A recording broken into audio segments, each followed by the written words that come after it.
Garbo karon sa Santa Cruz, Davao del Sur ang Olympic boxer nga si Nesty Petesio. Ilabi pa nga nakadaog siya sa iyang unang laban niadtong Miyerkules sa 2024 Paris Olympics. Atong sayro ng gibati sa iyang kabanay ug taga-suporta, pinaagi sa live report ni Argil Relator. Argil.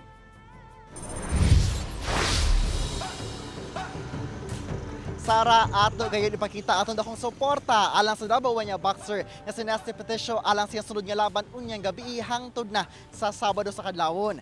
Kampante ang maginikanan ni Nesty nga iya gayud masungkit ang gold medal sa Paris Olympics.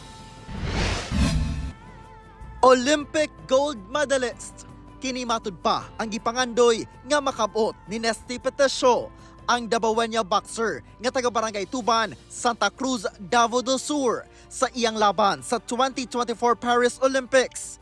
Kahinumduman nga si Nesty, silver medalist sa 2020 Tokyo Olympics. Diin siya ang labing unang Filipina nga nakakuha og Olympic medal sa boxing. Busa, excited na ang mga ginikanan ni Nesty nga makita ang sunod niyang panagsangka sulod sa boxing ring sa 2024 Paris Olympics. Human unang napildi ni atong Miyerkules ang atleta gikan sa India sa women's 57 kg division via unanimous decision.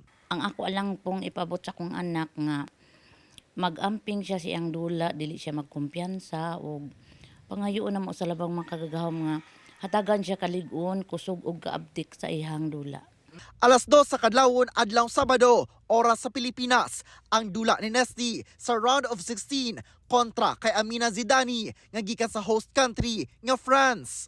Nagampo jud ko sa Ginoo kay unang-una ang makalaban gud niya host country. So kasagaran sa host country, naagid na siya hometown decision. Unta i-dominate niya ang first round, then second round, so sure na nga modaog siya. Sa kontrobersiya labot sa boxer athlete sa Olympics nga sumala pa dunay differences of sexual development o ang kondisyon nga ang usa ka babae kay dunay say XY sex chromosomes o blood testosterone levels nga naa sa range sa panglalaki. Kampante ang amahan ni Nesty sa kusog diini.